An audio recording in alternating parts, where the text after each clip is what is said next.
Hello ladies and gentlemen, this is Fox Decker and we're gonna read the original Jeff the Killer. Now,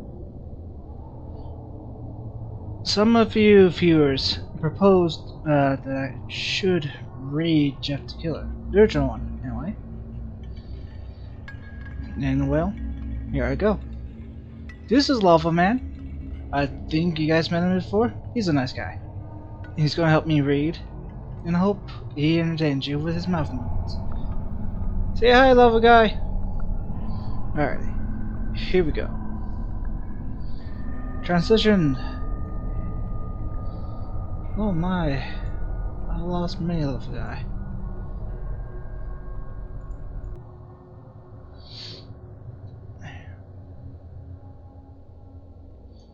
Jeff the Killer, August 12th, 2012? Man, that's been a while.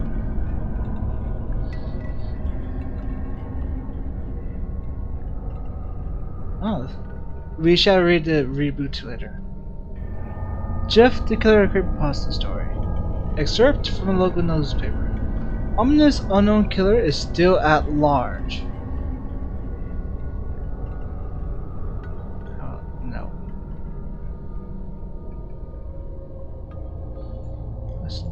The ominous unknown killer is still on the rise.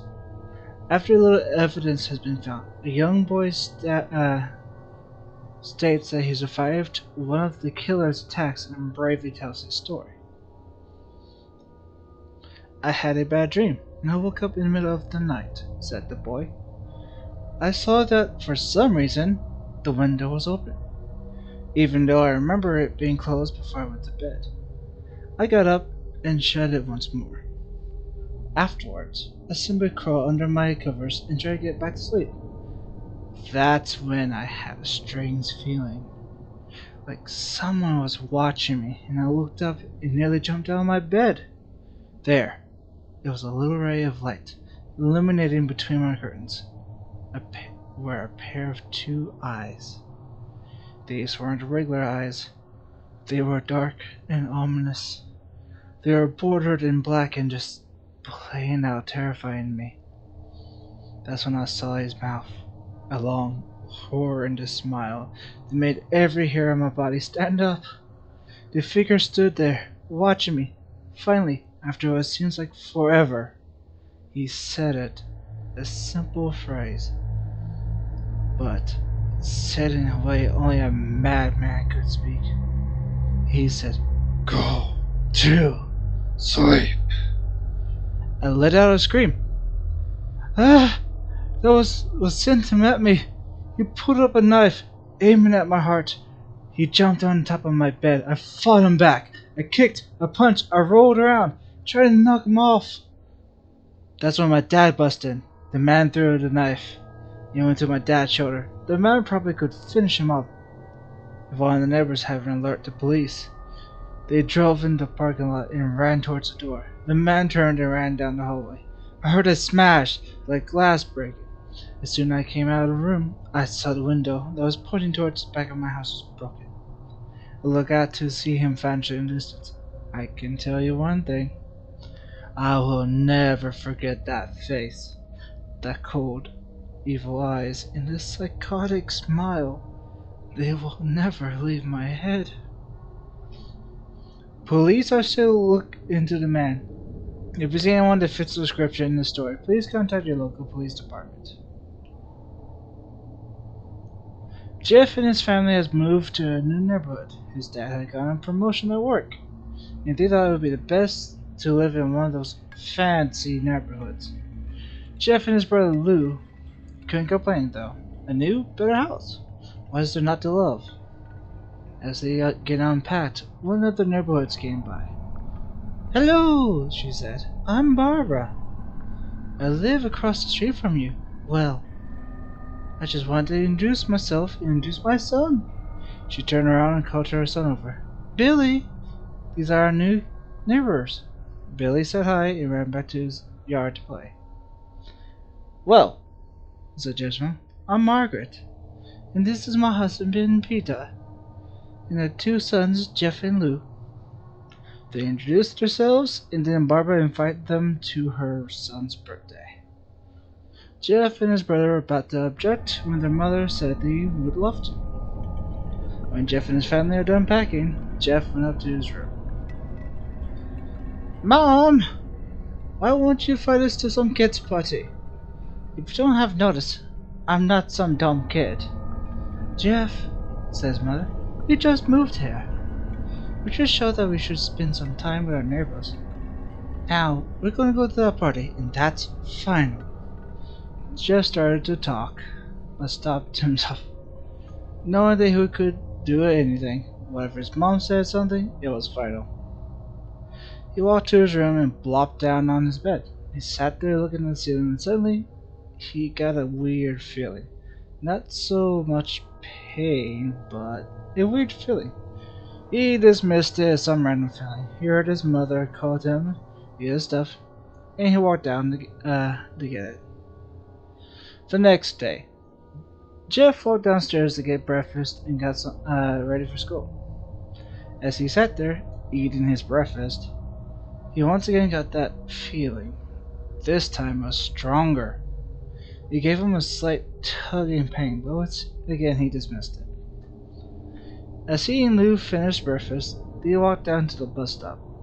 They sat there waiting for the bus, and then, all of a sudden, some kid with a skateboard jumped over them, only inches above their laps. They both jumped back in surprise. Hey! What the hell? The kid landed and turned back to them. He kicked the skateboard up and caught it with his hands. The kid seems to be 12, 1 year younger than Jeff. He wears a Airspostane shirt and ripped blue jeans. Classy. Well, look what we got, some new meat. Suddenly, the two kids appeared. One was super skinny and the other one was huge. Well, since you're new here, I'd like to introduce ourselves. Over there's Kith.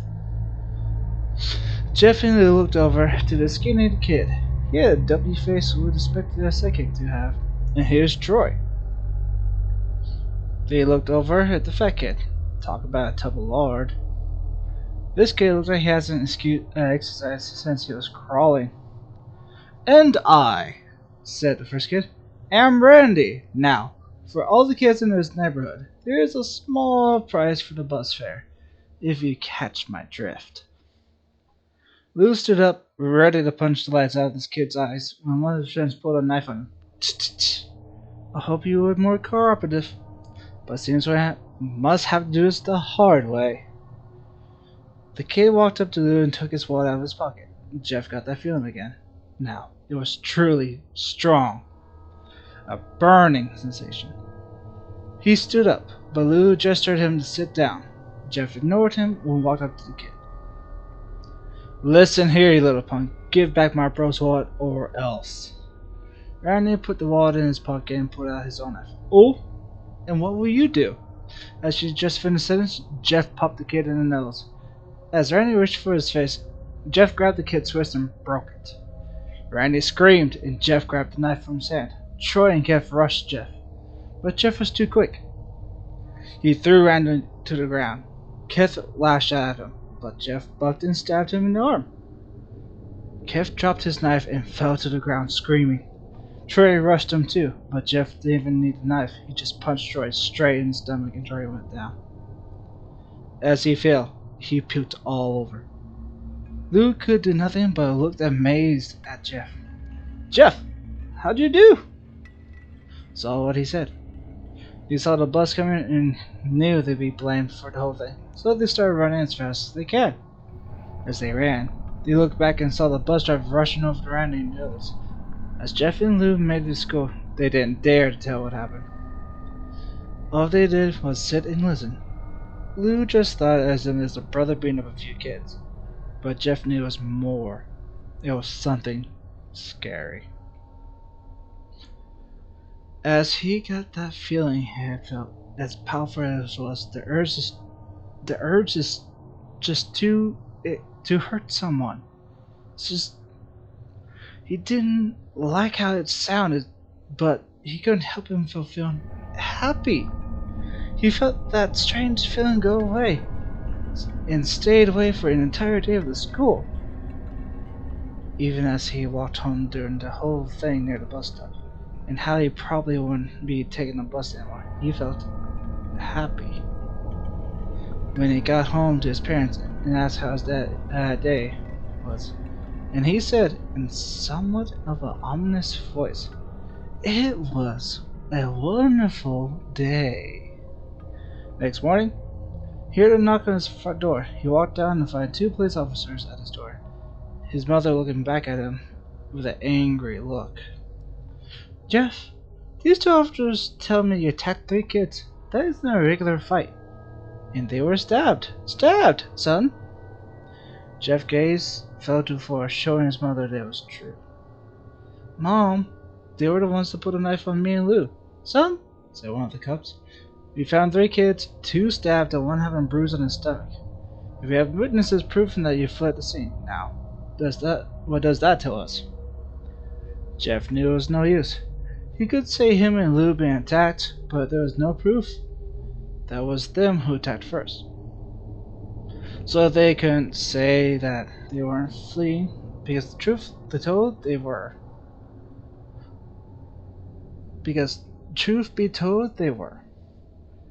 So Jeff couldn't defend himself or Lou. "Son, call down your brother." Jeff could not do it since he was the one who beat up the kids. "Sir, it was me. I was the one who beat up the kids. Lou tried to hold me back, but he couldn't stop me." The cop looked at his partner and they both nodded. "Well, kid, looks like a year in juvie." "Wait!" said Lou. They all looked up to see him holding a knife. The officers pulled their guns and locked them on Lou. "It was me! I beat him, little punks. Have the marks to prove it." He lifted up his sleeves and felt the cuts and bruises, as he was in a struggle. "Son, just put the knife down," said the officer. Lou had the knife and dropped it to the ground. He put his hands up and walked over to the cops. "No, Lou, it was me. I did it."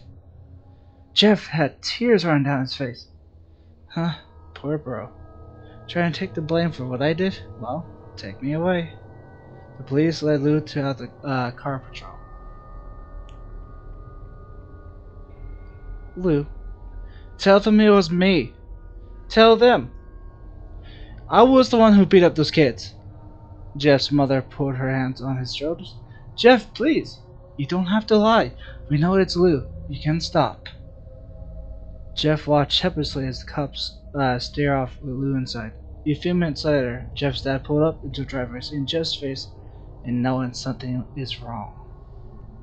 Son, what is it?"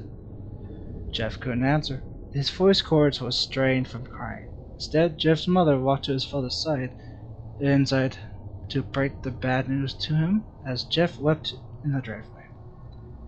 After an hour or so, Jeff walked back to his house, seeing that his parents were both shocked, sad, and disappointed. He couldn't look at them. He couldn't see how they thought of Lou when it was his fault. He just went to sleep, trying to get the whole thing off his mind.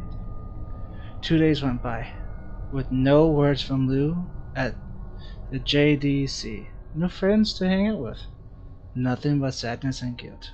That is until Saturday, when Jeff is awoken up by his mother with a happy, sunshine face. "Jeff, it's the day," she said as she opened the curtains and let the light flood into his room. What's today?" asked Jeff as he stirs awake. "Why, it's Billy's party." Now he was fully awake. "Mom, you're joking, right? You don't expect me to go to some kid's party after..." There was a long pause. "Jeff, we both know what happens. I think this party could be the thing that brightens up the past days.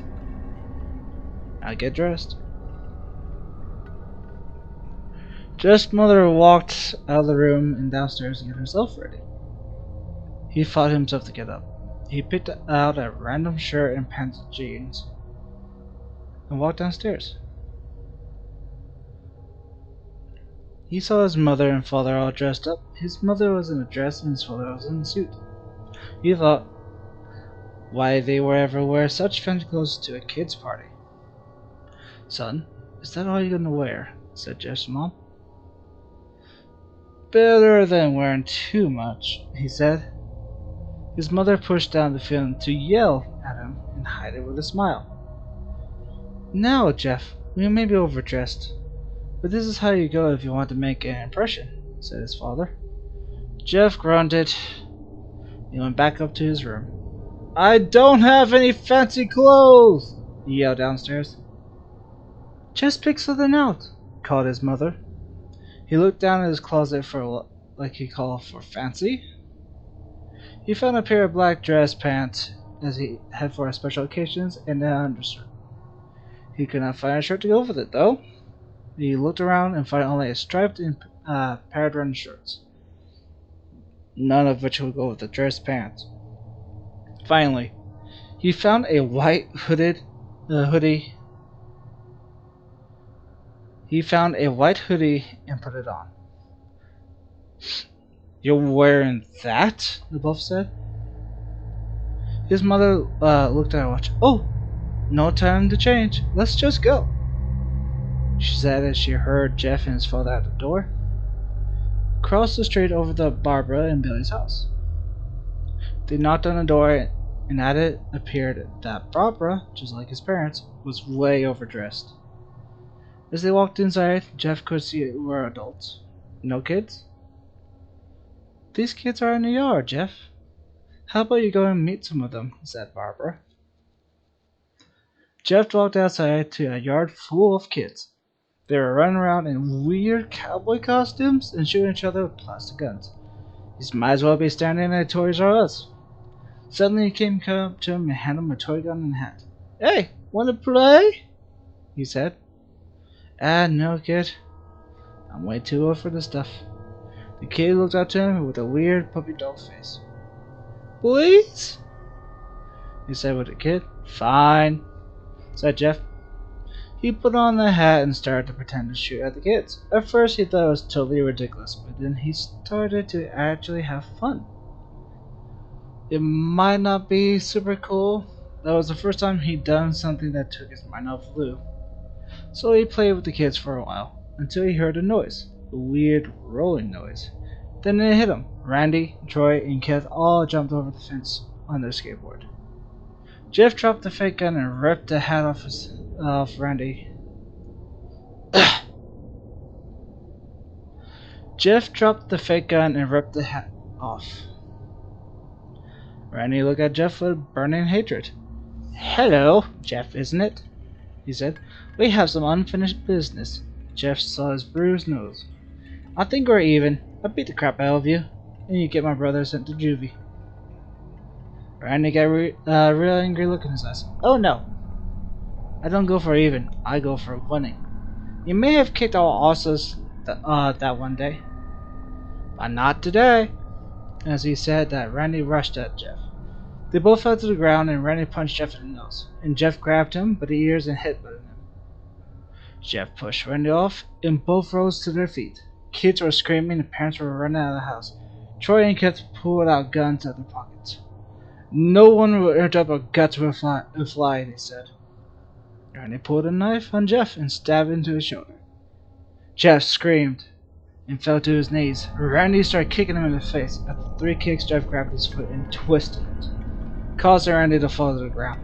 Jeff stood up and walked towards the back door. Troy grabbed him. "Need some help?" He picked Jeff up and back to the collar and threw him through the patio door. As Jeff tries to stand, he is kicked down to the ground. Randy repeatedly starts kicking Jeff until he starts coughing up blood. "Come on, Jeff, fight me." He picked Jeff up and threw him into the kitchen. Randy seized a bottle of vodka on the counter and smashed the glass over Jeff's head. "Fight!" He threw Jeff back into the living room. "Come on, Jeff, look at me!" Jeff glances up, his face riddled with blood. "I was the one who got your brother sent to juvie. And now you're gonna sit there and let him rot in there for a whole year. You should be ashamed." Jeff started to get up. Oh, finally! You stand and fight. Jeff is now to his feet, blood and vodka on his face. Once again, he gets that strange feeling, the one in which he hasn't felt for a while. Finally, he's up, said Randy as he runs at Jeff. That's when it happened. Something inside Jeff snapped. His psyche is destroyed, all rational thinking is gone, and all he can do is kill. He grabbed Randy and power drives him to the ground. He gets on top of him and punches him straight in the heart. The punch caused Randy's heart to stop. As Randy gasped for breath, Jeff hammered down on him, punch after punch. Blood gushed from Randy's body until he takes one final breath and dies. Everyone was looking at Jeff now. The parents, the crying kids, even Troy and Kev. Although they easily break from the gaze and point the guns at Jeff. Jeff sees the guns trained on him and runs for the stairs. As he runs, Troy and Kev let off fire on him. Each shot missed. Jeff runs up the stairs. Here, Troy and Kev follow behind. As they let out final rounds of bullets, Jeff ducks into the bathroom. He grabs the towel rack and rips it off the wall. Troy and Kev race in, knives ready. Troy swings his knife at Jeff, who backs away and bangs the towel rack into Troy's face. Troy goes down hard, and now that's Kev is left. He's more agile than Troy, though, and ducks when Jeff swings the towel rack. He drops the knife and grabs Jeff by the neck, pushes him into the wall. A thing of bleach fell down on top of him and drops from the top shelf. It burned both of them, and they both started to scream. Jeff wiped his eyes as best as he could, pulled back the towel rack and swung it straight in the kid's head. As he lays there, bleeding to death, he let out an ominous smile. What's so funny? He asked Jeff. Kev pulled out a lighter and switched it on. What's funny? He said. That you're covered in bleach and alcohol. Jeff's eyes widened as Kev threw the lighter at him. As soon as the flames made contact with him, the flames ignite the alcohol in the vodka. All the alcohol burns him. The bleach bleached his skin. Jeff lets out a terrible screech as he's caught on fire. He had tried to roll out of the fire, but it was no use. The alcohol made him a walking inferno. He ran down the stairs and fell down the stairs. Everybody started screaming as they saw Jeff, now a man on fire, dropped to the ground and nearly died. The last thing Jeff saw was his mother and other parents trying to extinguish the flame. That's when he passed out. When Jeff woke, he had a cast wrapped around his face. He could not see a thing, but he felt a cast on his shoulders and stitches all over his body. He tried to stand up, but he realized there was some tube in his arm. When he tried to get up, it fell out, and a nurse rushed in. I don't think you can get out of bed just yet, she said as she put him back in bed and reinserted the tube. Jeff just sat there with no vision, no idea what his surroundings were. Finally, after hours, he heard his mother. Honey, are you okay? She asked. Jeff couldn't answer though. His face was covered. He was unable to speak. Oh honey, I have great news. After all the witnesses told the police that Randy Confess was trying to attack you, decided to let Lou go. This made Jeff almost bolted up. Stopped halfway, remembered the tube coming out of his arm. He'll be out by tomorrow, and then you two will be able to be together again. Jeff's mother hugs Jeff and said her goodbyes. The next couple of weeks were those who Jeff was visited by his family. They came the day where his bandages were to be removed. His family members were all there to see it, what he looked like. As the doctors unwrapped the bandages from Jeff's face, everybody was on edge on their seats. They waited until the last bandage holding cover his face was almost removed. Let's hope for the best, said the doctor. He quickly pulls off the cloth, letting the rest fall from Jeff's face. Jeff's mother screams at the sight of his face. Lou and Jeff stare awestruck at his face. What happened to my face? Jeff said. He rushed out of the bed, ran to the bathroom. He looked in the mirror and saw the cause of the stress. His face. It's horrible. His lips were burnt to a shade of red. His face was turned to a pure white color, and his hair singed from brown to black. He slowly put his hand to his face. It had a sort of leathery feel to it now. He looked back at his family, then back to the mirror. "Jeff," said Lou, "it's not that bad." "Not that bad?" Jeff said. "It's perfect!" His family was equally surprised. Jeff started laughing uncontrollably as his parents noticed that his left eye and hand were twitching. Jeff, are you okay?" "Okay? I never felt more happy." "Look at me! This face goes perfectly with me!" He couldn't stop laughing. He stroked his face, feeling it. Looking at the mirror, what caused this? Well, you may recall that when Jeff was fighting Randy, suddenly in his mind, his sanity snapped. Now, when he was left as a crazy killing machine, that is, his parents didn't know. "Doctor," said Jeff's mom, "is my son alright? You know, in his head?" "Oh yes, this behavior is typical for patients that have been taking a very large amount of painkillers. If this behavior doesn't change in a few weeks, bring him back here. And we give him a psychotic test." "Oh, thank you, doctor." Jeff's mother went over to Jeff. "Jeff, sweetie, it's time to go." Jeff looked away from the mirror. His face still formed in a crazy smile. "Okay, Mom!"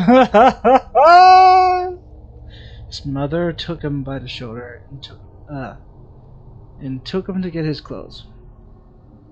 "This is what came in," said the lady at the desk. Just Mom looked down to see the black dress, pants, and what hood her son wore. Now they were clean of blood and now stitched together. Jeff's mother led him to his room and made him put his clothes on. Then they left, not knowing this was their final day of life. Later that night, Jeff's mother woke up to a sound coming from the bathroom, as it sounded as someone was crying. She slowly walked over to see what it is. When she looked into the bathroom, she saw a horror into sight. Jeff had taken a knife and carved a smile into his cheeks. "Jeff, what are you doing?" asked his mother. Jeff looked over to his mother. "I couldn't keep smiling, Mommy. It hurts after a while. Now I can smile forever." Jeff's mother noticed his eyes, ringed in black. "Jeff's, your eyes!" His eyes were seemingly never closing. "I couldn't see my face. I got tired and my eyes started to close. I burned out the eyelids. I could see forever myself.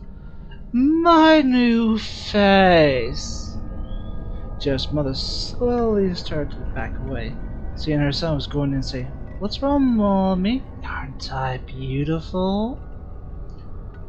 "Yes, son," she said. "You are. Let me just go get Daddy, so we can see your face." She said. She ran into the room and shook Jeff's dad from his sleep. "Honey, get the gun. She stopped as she saw Jeff in the doorway, holding a knife. "Mommy, you lied!" That's the last thing they heard as Jeff rushed and killed him with a knife, gathering them both. His brother Lou woke up, startled by some noise. He didn't hear anything else, so he just got his eyes shut and tried to go back to sleep. As he was on the border of slumber, he got the strangest feeling that someone was watching him. He looked up, before Jeff's hands covered his mouth. Slowly raised the knife, ready to plunge it into Lou. Lou thrashed here and there, trying to escape Jeff's grip. "Shh," Jeff said. "Go to sleep." Ugh. Credit for Jeff the Killer's character: Season Sir. Season Sir? Good guy. Good book. Here's the publisher's notes. According to the character's origin, creator is not the author of the tale featured here. He claims the published version of Jeff's story is fan fiction. Written by the father of his earlier work, which since been lost, huh? Oh, that's interesting. For the original story of Jeffrey Hodok, per the vision of the character's original creator, you can visit the original thing here. Remember to check out the reboot. We might read the reboot. Or Jeff Cofer's Slender Man. That seems good. Anyway. Ladies and gentlemen, that's been the original Jeff the Killer. I made some mistakes this round, but hey, I'm still trying to get better. Thank you for listening. Thank you for reading along. Please like and subscribe, and ring that bell icon if you want to see more. Or like, I don't know. I'm not good at this still. I'm trying. Anyway, this has been Fox Tiger and Lava Guy.